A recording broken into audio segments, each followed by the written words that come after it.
Telugu capital భక్తి టీవీకి స్వాగతం సుస్వాగతం. నేను శ్రీలక్ష్మి. ఈరోజు మనతో సంస్కృత పండితురాలు, సంస్కృతంలో గోల్డ్ మెడలిస్ట్, కవయిత్రి, రచయిత్రి, ప్రముఖ ఆధ్యాత్మికవేత్త డాక్టర్ శ్రీమతి కుప్ప విజయశ్రీ గారు మనతో ఉన్నారు. విజయశ్రీ గారు నమస్కారం అండి. నమస్కారం శ్రీలక్ష్మి గారు. విజయశ్రీ గారు మూక పంచశతి మూక కవి కళ్ళతో చూసి రచించిందంతా మీరు మాకు కళ్ళకు కట్టినట్టు చెప్తున్నారు. మూక పంచశతిలో ఈరోజు ఏ శ్లోకం వివరిస్తారు? ఈరోజండి మనకి ఒక మంచి చక్కటి శ్లోకం ఉందండి. ఈరోజు మనము 33వ శ్లోకం చెప్పుకుంటామండి. 33వ శ్లోకం చెప్పుకుంటాము. మీరన్నట్టు మూక కవి తన కళ్ళతో అమ్మవారిని దర్శించాడు. అది మనం కళ్ళకి కట్టినట్టుగా చెప్పుకుంటున్నాం. అయితే కళ్ళకి కట్టినట్టుగా చెప్పుకోవటం అనేది అమ్మవారి ప్రసాదమేనండి. ఎందుకంటే శ్రీలక్ష్మి గారు అతిశయోక్తి కాదు, కానీ ఈ శ్లోకం చదవగానే మూక కవికి ఎదుర్కొన్న అమ్మవారు ఎలా కనిపించిందో నాకు కనిపించేస్తూ ఉంటుంది. మీరు చెప్తుంటే మాకు కూడా కనిపిస్తుంది కదా. అందుకని నాకు కనిపించిందంటే నేను మీకు చెప్పగలుగుతున్నాను అనమాట. మూక కవి ఇలా వర్ణిస్తున్నాడంటే ఆ అంటే ఆ ఆలయంలో ఆయన కూర్చోవటం, అమ్మవారు ఆ ఆలయం నుంచి తరలిచ్చి ఆయనకి తాంబూలం ఇవ్వటం, ఇవన్నీ మనకి కథ ఉంది కదా.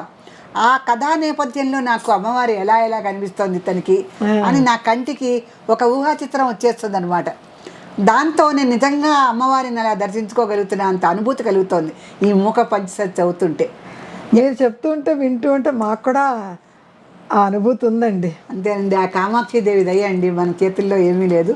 అంటే అమ్మవారు ఇంత చక్కగా ఆయనకు ప్రత్యక్షమయ్యి మన్ని తిరిగి ఆ అనుభూతి కలగజేసే ఎంత బాగున్నాయి శ్లోకాలంటే అది మన అదృష్టమే కదండి. ఇవి వింటాం కూడా ఎంతో పుణ్యం కదండి.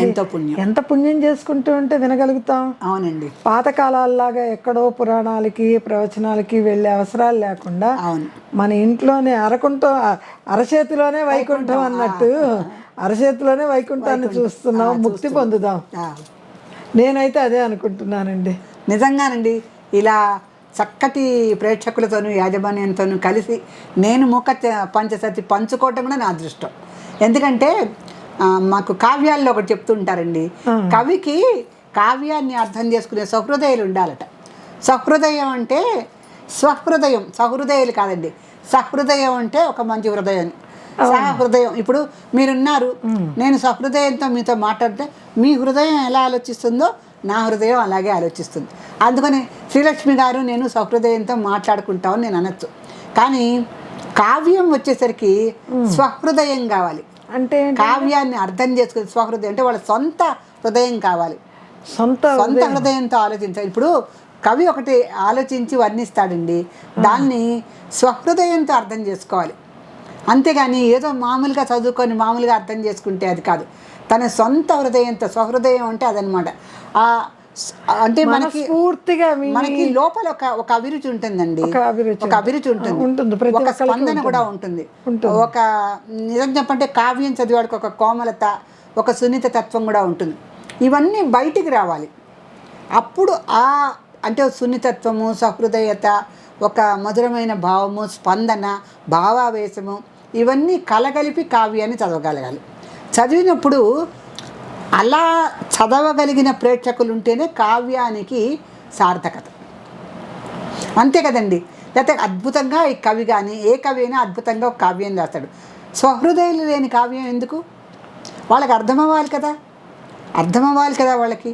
అందుకని అర్థం చేసుకున్నటువంటి సహృదయాలు ఉన్నంతకాలం కావ్యానికి ఎటువంటి జీవిత బీమా అక్కర్లా, అది కావ్యం బతికే ఉంటుంది. నిజమేనండి, ఎటువంటి జీవిత బీమా దానికి అక్కర్ల. సౌహృదయాలు ఉండాలి, ఎప్పటికప్పుడు చదవాలి. ఈ రోజుకి రామాయణ భారతాలు మనం ఎందుకు చదువుతున్నామండి? ఆ స్వహృదయం చాలామంది, కొన్ని కోట్ల మంది తెలుగు ప్రజలకు ఉంది. మనం రామాయణ భారతాలు చదివి ఇంకా పులకిస్తాం, రాముడే మనం ఎదుర్కొండా ఉన్నట్టు పులకిచ్చిపోతాం. అదే ఆనందమే ఆరోగ్యం.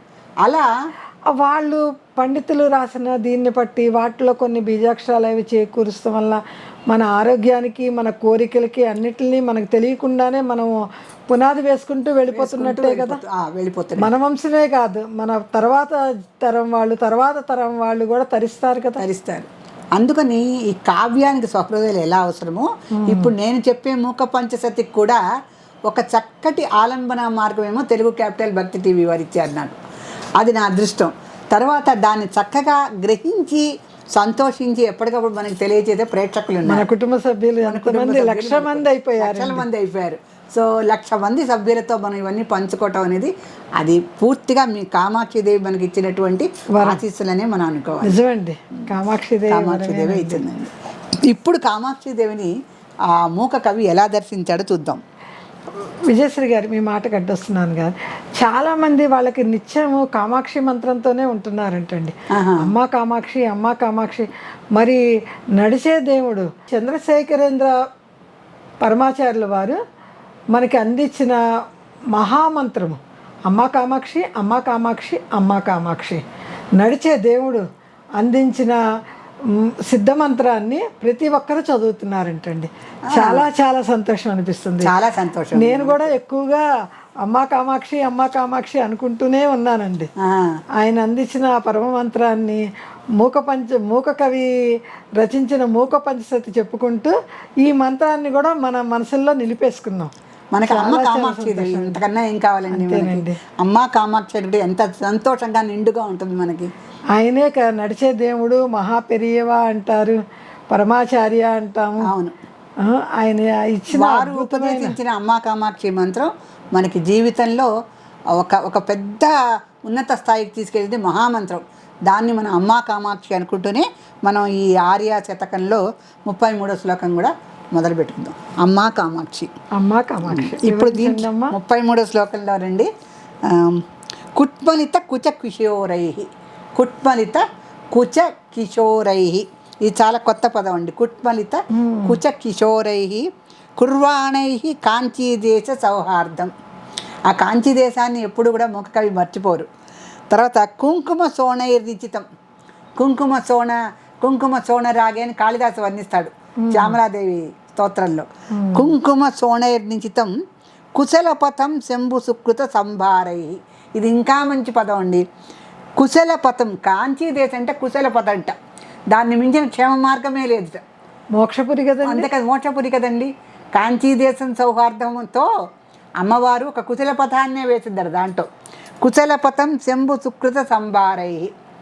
మనం శ్లోకం చెప్పుకోవాలంటేనండి అమ్మవారు చక్కగా ఎలా ఉందంటే, అంటే మూక కవి ఉన్నట్టుండి అమ్మవారిని ఒక మంచి తరుణి, యవ్వన సంపదలతో ఉన్నటువంటి సౌందర్య స్త్రీని చూస్తారు. ఒకసారి చిన్న బాలికలా చూస్తారు. ఇక్కడ కుచ కలిత కిషోరై అన్నాడు. చిన్న బాలికతో యవ్వనారంభం ఉంటుందే అలా ఉందట అమ్మవారు. అంటే 16 ఏళ్ళకి చిన్న, 12 ఏళ్ళకి పెద్ద, 12 ఏళ్ళకి 16 ఏళ్ళకి మధ్యస్థితిని మనము కిషోర దశ అని అనుకోవచ్చు. ఎందుకంటే స్త్రీలకి యవ్వన ఆరంభ దశ ఉంటుంది కానీ యవ్వనం రాదు పూర్తిగా. యవ్వన ఆరంభ దశ ఉంటుంది, బాలికగానే ఉంటారు ఇంకా వాళ్ళు. అందుకని అలా ఉన్నటువంటి కంచి కామాక్షి దేవిని ఈసారి చాలా భిన్నంగా చూశారు మూక కవి వారు. ఇప్పుడు మనకు వచ్చింది ఏంటండి, బాలానందిత. మనకేంటి దీనికి ఈ భండాసుడిని సంహరించడానికి బాలా విక్రమానందిత అని వచ్చింది. అమ్మవారు ఒక చిన్న బాలికని సృష్టించి భండాసుడి మీదకి పంపించిందని మనకు నామం ఉంది. అలాగే అటువంటి బాలికని లలితాదేవి సృష్టించి భండాసుడి మీదకి పంపించినట్టుగా ఇక్కడ కామాక్షిదేవి అదే బాలిక రూపంలో మూక కవికి కనిపించింది. మూక కవికి చిన్న బాలికగా ఇంకా యవ్వనారంభ సూచనలతోనే ఉన్నటువంటి చక్కటి కామాక్షిదేవి ఆయనకి దర్శనం ఇచ్చింది. అలా ఇచ్చేసరికి ఆయన అనుకున్నాడు, ఈ చిన్నపిల్ల చక్కగా, ఇప్పుడు చిన్నపిల్లలు చూడండి స్నేహం చేసుకుంటుంటారు తోడి పిల్లలతో. అవునండి. అలాగే ఇప్పుడు చిన్న బాలికలాగా ఉంది. ఆ బాలికలాగా ఉన్నటువంటి కామాక్షిదేవి ఆడుకుంటూ కుర్వాణై కాంచీదేశ సౌహార్దం అన్నాడు చూడండి. అంటే శ్లోకం అంతా చిన్నపిల్లలు చేసే చేష్టలే ఉన్నాయి దీంట్లో అంతా. ఆ చిన్నపిల్లలు అంటే చెప్పాను కదండి, 12 ఏళ్ళకి పైన 16 ఏళ్ళకి లోపు ఉన్న పిల్లలు మధ్యలో ఈ యవ్వనారంభ దశలో ఉంటూ అటు అమాయకత్వము ఉండదు, ఇటు యవ్వన దశలోనూ కనిపించరు, మధ్య రకంగా ఉంటారు. అదొక అందమైన దశ మన స్త్రీ జీవితంలో. అలా ఉన్నటువంటి కంచి కామాక్షిదేవి కుర్వాణై కాంచీ దేశ సౌహార్దం అన్నాడు అండి. ఆవిడ మంచిగా స్నేహం చేస్తూ ఉంటాయి కాంచీ దేశంతో. ఇప్పుడు ఒక దేశంతో స్నేహం చేయటం అంటే అది ఏమిటి, సామాన్యమైన విషయం కాదు. కాంచీ దేశంతో ఆవిడ స్నేహం చేస్తోంది అని ఎందుకంటున్నాడంటే, పైన కిషోరై అన్నది. కిషోరం అంటే చిన్న బాలికని, ఆ బాలిక కిచోరై అంటే కిచోరుడు అని శ్రీకృష్ణుడు కూడా ఉంది కదా, బాలకిచోరం అంటుంటారు. అంటే చిన్న పిల్లవాడు అనమాట. కిచోరం అంటే సింహం అని కూడా ఇంకో అర్థం ఉంది. ఇక్కడ కిచోరత్వం అంటే మనం బాల్యం అనేది తీసుకోవాలి. ఇక్కడ ఆవిడ ఫస్ట్ ఏం చెప్పారు, ఆవిడ సందర్భానుసారం కుట్మలిత కుచ కిశోరై, ఇంకా యవ్వనారంభ దశలో ఉన్నటువంటి బాలికలాగా ఉన్న కంచి కామాక్షి, ఆ పిల్లలు ఆ టైంలో ఫ్రెండ్షిప్ చేసుకుంటూ ఉంటారు కదా తోటి పిల్లల్ని, అలా ఆవిడ కాంచీ దేశంతో స్నేహం చేసుకున్నారు. కుర్వాణై కాంచీ దేశ సౌహార్దం. కుర్వాణం అంటే చేయటం అనమాట. ఏం చేసింది అయ్యా ఆవిడ? స్నేహం చేసుకుంది. ఎవరితో చేసింది? కాంచీ దేశంతో చేసింది. కాంచీ దేశంతో స్నేహం చేసుకుంటున్న చిన్న బాలికలాగా మూక కవి కంచి కామాక్షి దేవిని దర్శించాడు. ఇంకా ఎలా కనిపించింది ఆవిడ? కుంకుమ సోనేర్ నిచితం. ఆవిడ ఏంటంటే ఎప్పుడు కూడా అమ్మవారు ఎరుపే కదండి.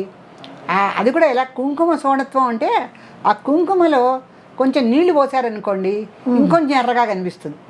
ఇప్పుడు తిలకం కూడా చూడండి తడి చేసి పెట్టుకునేవారు పూర్వం, ఇంకా ఎర్రగా మెరుస్తూ ఉండటానికి. అలాగే కుంకుమ సోనై అంటే ఆ సోనితం అంటే ఎరుపులో విపరీతమైన ఎరుపు అనమాట. కుంకుమ సోనితై అంటారు. ఆ కుంకుమ సోనైర్నిచితం అంటే ఎర్రటి ఎరుపుగా ఉన్నటువంటి కుంకుమ వర్ణంలో ఆవిడ ఒళ్ళంతా కూడా మెరిసిపోతూ ఉంటాడు. ఒక పక్కన బాలిక అని చెప్తున్నాడు, ఒక పక్కనేమో కాంచీ దేశంతో స్నేహం చేస్తున్నట్టు చెప్తున్నాడు, ఒక పక్కన కుంకుమ సోనితంతో ఉన్నటువంటి ఎర్రని దేహంతో ఆవిడ మెరిసిపోతూ ఉందట. కరుణాతరంగి తీర్చారు. మళ్ళీ ఆరక్తాభాం త్రినేత్రం అరుణిమ వసనం, ఎర్రటి బట్టలు కట్టుకొని ఆపాదమస్తకం ఎరుపుతో ఆవిడ ప్రకాశిస్తూ ఉంటుంది. అది కూడానండి కవులు ఎలా వర్ణిస్తారంటే కనకాంబరపు పూల, అదేంటే సూర్యాస్తమయంలో కనకాంబరం పూల వర్ణం, అటు ఎరుపు ఇటు తెలుపు కలిపినటువంటి కనకాంబర వర్ణం ఉంటుంది. అలా ఉన్నటువంటి వర్ణదేహంతో ఆవిడ ఉంటుందట అమ్మవారు. ఎంత అద్భుతం అంటే ఆవిడ చిన్న బాలికలాగా హాయిగా తిరుగుతూ కాంచీ దేశంతో స్నేహం చేసుకుంటుందా అన్నట్టుగా తిరుగుతూ, అంటే ఒక దేశంతో స్నేహం చేయటం ఎందుకైందంటే తాను అక్కడ ఉండాలనుకుంది కనుక. లేకపోతే వీడికి స్నేహం ఎందుకు? ఇప్పుడు మనం ఇరుగు పొరుగుతో బాగుండాలంటారు చూడండి, ఎందుకు ఆ ఇంట్లో ఉండాలనుకుంటున్నాం. ఇరుగు పొరుగు వాళ్ళతో నోరు మంచిదైతే ఊరు మంచిది, ఇరుగు పొరుగు వాళ్ళతో మంచిగా ఉండాలి మనం. అది సాధారణంగా సామాజిక నియమం. అది అమ్మవారంటిది కూడా కాంచీ దేశంలో ఉండాలనుకొని ఒక బాలికలా విహరిస్తూ ఆ కాంచీ దేశంతో చక్కటి స్నేహం చేసిందట. ఆ పట్టణం అంతా తిరుగుతూ కంపా నదీ తీరాన్ని విహరిస్తూ ఆవిడ కాంచీ దేశంతో స్నేహం చేసుకుంది. స్నేహం చేస్తూ ఈయన కంటికి కనిపించింది. ఆ కనిపించడం ఎలా చెప్పింది? కుంకుమ సోనిత నిచయం, ఎర్రటి ఎరుపుతో కనిపించింది. అలా ప్రకాశిస్తూ, అంటే ఉద్యద్భాను సహస్రాభాగదయుడు, ఉద్యమిస్తున్నటువంటి కొన్ని అనంత కోటి సూర్య వెలుగులతో ఈవిడ ఎప్పుడు ప్రకాశిస్తూ ఉంటుంది కనుక ఎర్రని ఎరుపుతో అమ్మవారు కనిపించింది. అలా కనిపించినటువంటి అమ్మవారు ఈ చివరి వాక్యం చాలా గొప్పదండి. కుశల పథం అన్నాడు. అంటే ఇప్పుడు మీరన్నట్టు మోక్షపురుల్లో కంచి కాశీ ఇవన్నీ ఉన్నాయి కదా మనకి. ఈ కంచి దేశంలో ఉన్న ప్రతి పథము కూడా కుశల పథం అంటది. కుశల పథం అంటే కుశలం అంటే క్షేమం అని చెప్పుకుంటాం.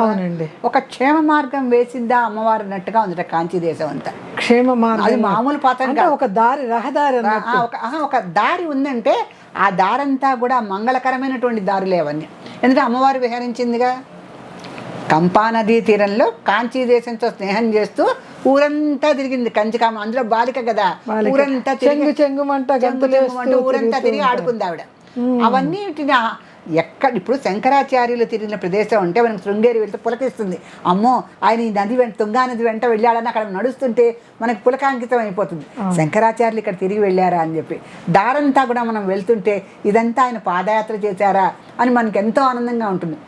అలా కాంచీ దేశంలో అమ్మవారు చెంగున తిరుగుతూ అక్కడ ఆ దేశంతోనే ఏకంగా స్నేహం చేసి కుశల పథాలు వేసింది. అదంతా మంచి క్షేమకరము, ఆరోగ్యకరము, మంగళకరమైన మార్గాలన్నింటినీ వేసింది ఆవిడ. ఇంకా అక్కడికి వెళ్ళిన తర్వాత ముఖ కవికి ఎలా ఉంటుంది? ఆహా, కంచి కామాక్షి తిరిగిన ప్రదేశంలో నేను ఇక్కడ కూర్చొని ఆవిడ దర్శనం చేసుకుంటున్నాను, ఇంతకన్నా నాకేం కావాలి అని ఆయనకు అనిపిస్తుందిగా. అందుకని ఆయన చక్కటి పదం వాడాడండి, కుశల పథం. అక్కడ కాంచీ దేశ సౌహార్దం అన్నాడు, కుర్వాణై అన్నాడు. మళ్ళీ కాంచీ దేశంతో ఒక సహృదయంతో స్నేహం చేసి మంచి కుశల పథాలు వేసుకుందట ఆవిడ. అలా వేసుకొని ఎర్రగా మెరుస్తున్నటువంటి బాలిక రూపంలో ఉన్నటువంటి ఆ కంచి కామాక్షిదేవి ఎవరయ్యా అంటే ఇక్కడ చెప్తున్నాడు, శంభు సుకృత సంభారై.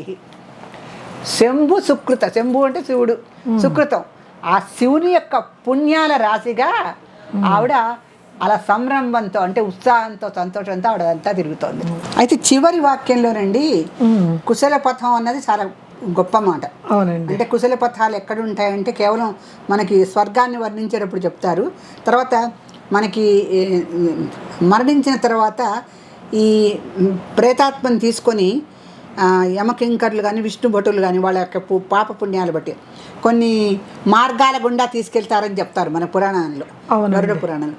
అప్పుడు కొన్ని కుశల పథాలు కూడా ఉంటాయి అక్కడ. హాయిగా వాళ్ళు మంచి పుణ్యం చేసుకున్న వాళ్ళు పుణ్యంలాగా మంచి ఉద్యానవనాల్లోంచి తీసుకెళ్తారు వాళ్ళని. లేని వాళ్ళని మనకు తెలిసిందే కదా, దోమలు ఇవి ఉండి డొంకదారుల్లో ముళ్ళ దారుల్లో ఈడ్చుకొని తీసుకెళ్తారని చెప్తారు మన పురాణాల ప్రకారం. సో ఇలా కాకుండా ఇక్కడ అమ్మవారు కాంచీ దేశంతో స్నేహం చేస్తూ కొన్ని కుశల పథాల వెంట ఆవిడ సంచరించిందట. అంటే ఆవిడ సంచరించబట్టి కాంచీ దేశంలో అన్నీ కూడా చక్కటి మంగళ మార్గాలైనవి. ఎవరైనా కాంచీ దేశంలో అడుగు పెడితే వాళ్ళకి మంగళత్వం అనేది సహజంగా వచ్చేస్తుంది. ఇప్పుడు కాశీలో అడుగు పెడితే పునర్జన్మ ఎలా ఉండదని చెప్తారో, శ్రీశైల శిఖర దర్శనం చేసినా పునర్జన్మ న విద్యతే, శ్రీశైలం శిఖరం దృష్ట్యా పునర్జన్మ న విద్యతే అని ఆ శిఖరం మీద పెట్టి అందరు అడుగుతూ ఉంటారు. అలాగే ఈ కాంచీ దేశంలో ఎవరైతే అడుగు పెడతారో ఇది కూడా మోక్షపురే కనుక పునర్జన్మ ఉండకపోగా మనం ఒక మంగళ మార్గంలో నడుస్తున్నటువంటి అనుభూతి కలుగుతుంది. ఇంకంతకన్నా ఏం కావాలండి? మీసినట్టు శ్రీశైలంలో పాలధార పంచదార అని శంకరాచార్యులు వారు తపస్సు చేసిన ప్రదేశం ఒకటి కనిపిస్తుంది. అక్కడ నడుస్తుంటే నిజంగానే మనకి మంగళ మార్గంలో నడుస్తున్నట్టుగా ఉంటుంది. అలా ఇదొక కాంచీ దేశంలో ఒక కుశల పథం మీద నడుస్తున్నట్టుగా భావించి ఈ కుశల పథాన్ని అమ్మవారు ఎలా ఎంచుకుంది అంటే శంభు సుకృతం అని చెప్తాడు. శంభు సుకృత సంభారై అంటున్నాడు. అది కూడా సంభారాలంటే ఎంత పెద్ద విషయం అండి అది. శంభుని యొక్క శివుని యొక్క సుకృతం వలన కాంచీ దేశంతో స్నేహం చేస్తున్నటువంటి అద్భుతమైన కంచి కామాక్షిదేవి అన్ని ఆ కాంచీ దేశం అంతా కుశల పథాలు వేసిందని చెప్తూ ఇదంతా కూడా శివుడి అంతఃపురంగా ఆవిడ ఉందటండి. అంటే రెండు రకాల అంతఃపురం సంభారై అంటే రెండు రకాలుగా తెచ్చు. మామూలుగా సంభారాలంటే మనకి రాజపుత్రికల్ని పంపించేటప్పుడు చెప్తారు సంభారాలన్నీ వాళ్ళకి, అంటే ఒక సారెలాగా. అలా కాకుండా ఇక్కడ సంభారాలంటే శివుడి యొక్క అంతఃపురంలాగా కంచి కామాక్షిదేవి ఉంది. శంభుని సుకృత సంభారై అంటున్నాడు. శంభుని సుకృత సంభారై. ఎంత మంచి రూపకల్పన చూడండి. ఆ సంభారై అంటే శివుడి యొక్క అంతఃపురంలాగా కంచి కామాక్షి దేవి ఉంది. అంటే శివుడి యొక్క అంతఃపురం అంటే శివుడు ఒక పెద్ద అంతఃపురంలో ఉంటున్నాడు అని అనుకుందాం. ఆ అంతఃపురపు రాణి ఎవరయ్యా అంటే మన కంచి కామాక్షి దేవి. అది లౌకికార్థం. శివుడు యొక్క అంతఃపురవాసి అంటే ఎవరు? ఆయన అంతఃపురం ఏంటి? ఆయన అంతఃపురం అంతా కూడా పరమాత్మ స్వరూపం. ఈవిడ మరి అర్ధనారీశ్వరి తత్వం కదా. శివుడి యొక్క అంతఃపురం అంటే ఆయన యొక్క లోపల పురం. త్రిపురాలకు సంహారి కదా ఆయన, త్రిపుర సంహారకుడు కదా. ఆ త్రిపురాల లోపల ఈవిడ ఉన్నదనమాట అమ్మవారు కంచి కామాక్షి. సంహారై అంటే అంతఃపుర నివాసి అని అర్థం. ఈ అంతఃపురం అంటే శివుడి యొక్క లోపల పురంలో ఉన్నది ఆవిడ. ఆ లోపల పురవాసి ఎవరయ్యా అంటే త్రిపురాంతకుడు. ఆ త్రిపురాంతాలని జయించినటువంటి త్రిపురాంతకుడైనటువంటి శివుడి యొక్క అంతఃపురంలో అమ్మవారు ఉందా అన్నట్లుగా మూక కవి దర్శించాడు. ఆయన దర్శనం అలా అంటే అమ్మవారి చరిత్ర ఎంత మధించాడో మూక కవి, ఎన్ని తెలుసో ఆయనకి. అందుకని అమ్మవారిని ఊరికి అలా ఓ ఎర్రని పట్టు చీరలో అందంగా చూడటం కాకుండా ఒక్కొక్క శ్లోకంలో ఒక్కొక్క రకంగా దర్శించగలిగాడు ఆయన. అంటే ఆయన ఎలా దర్శించాడో అలా రాయగలిగాడు. అందుకని ఎప్పుడు ఎలా కనిపిస్తుందో ఆయనకే తెలియట్లా. ఒక్కసారి ఆ తాంబూలం ఇచ్చేసరికి అది ఆయన నోట్లో పెట్టుకుని చిన్నపిల్లలాగా గంతులేస్తుంది అంటున్నారు, ఆయన హృదయంలో ఉందంటున్నారు. అంటే ఆయనకి అలా అలా దర్శిస్తుంది. అలా తెలుసుకొని నేను ఇన్ని రూపాల్లో ఉంటాను అని చెప్పేసేసి. ఎందుకంటే లలితా శాస్త్రంలో కూడా మనకి నిత్య యవ్వన మాంగళ్య మంగళాయన మహా అని ఒక చోట వస్తుంది. అవునండి. బాలా లీలా వినోదిని అని ఒక చోట వస్తుంది. మళ్ళీ శాంతిమతి అని ఒక చోట వస్తుంది. నిర్వాణ సుఖదాయిని అని ఒక చోట వస్తుంది. ఇవన్నీ పెద్ద పెద్ద తాత్విక పదాలు రకరకాలుగా లలితా శాస్త్రంలో వర్ణించినంటే ఈ కంచి కామాక్షి దేవి కూడా భిన్న భిన్న రూపాల్లో అమ్మక కవి కనిపిస్తుంది. ఈ భిన్న రూపాల్లో మన పరమాచార్యుల గారు కూడా కామాక్షి రూపమే అంటారండి. అవండి ఆయన పుంభావ రూపంలో ఉన్నటువంటి కామాక్షిదేవి. ఊరికే పురుష రూపంలో ఉన్నారు, కానీ ఆయనకి ఎవరైనా భక్తులు వచ్చి ఒక సందేహం అడిగితే అది చెప్తుందిలే అనేవారు ఆయన. అవును, అది చెప్తుందిలే, అంత సాన్నిహిత్యం ఆవిడతో రోజు మాట్లాడేంత. మనం ఇంట్లో మనం మగవాళ్ళని ఎవరిని దాన్ని అడిగి చెప్తాలే అంటారు, భార్యనో పిల్లలను. అలా ఆయన కంచి కామాక్షి దేవితో తరచూ మాట్లాడేవారట. మాట్లాడితే ఎవరైనా భక్తులు సందేహం అడిగితే దాన్ని అడిగి చెప్తాలే అనేవారట. అని కాసేపు అయ్యాక ఆయనే సమాధానం చెప్పేవారట. ఆ అమ్మవారు అంత ప్రత్యక్షంగా ఉండి ఆయనతో మాట్లాడుతూ ఉండేది. అందుకే ఆయన నడిచే దేవుడు అయ్యాడు. నడుస్తున్న దేవుడు కూడా, నడుస్తున్న దేవుడు, ఇప్పుడు తలపిస్తున్న దేవుడు కూడా. తలుచుకుంటున్నాం ఆయన్ని. నిజమేనండి, తలపిస్తున్న దేవుడు కూడా. అలా కంచి అంటే నడిచే దేవుడు. కంచి పరమాచార్య దగ్గర నుంచి ఈ కంచి కామాక్షి వరకు ఆయనే మహాపెరియవా అంటారు తమిళనాడులో ఎక్కువ. మహాపెరియారు, అవును. మనం ఎక్కువగా పరమాచార్యుల వారు అంటాము. అక్కడ వాళ్ళ భాష దీన్ని బట్టి తమిళంలో అంటారు. అవునండి. సో ఆయన కూడా గుర్తు చేసుకున్నాం. అమ్మ కామాక్షి, అమ్మ కామాక్షి, అమ్మ కామాక్షి, అమ్మ కామాక్షి, అమ్మ కామాక్షి, అమ్మ కామాక్షి. విజయశ్రీ గారు, ఈరోజు మన సదాశివ కుటుంబ సభ్యుల్లో లక్కీ డ్రాలో అమ్మవారు ఎవరింటికి వెళ్తుందో తెలియచేయండి. అమ్మ కామాక్షి, అమ్మ కామాక్షి, అమ్మ కామాక్షి దేవి ఎవరింటికి వెళ్తుందో చూడాలి మనం.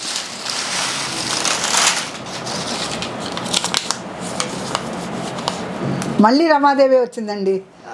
ఇంతమంది కూడా రమాదేవి వచ్చింది. అవునండి. ఇప్పుడు రమాదేవి దిద్దుపూడి, బెంగళూరు. అమ్మ రమాదేవి, మీరు బెంగళూరు నుంచి చక్కగా మా కార్యక్రమాలన్నీ చూస్తూ మాకు తెలియజేశారు. చాలా సంతోషం.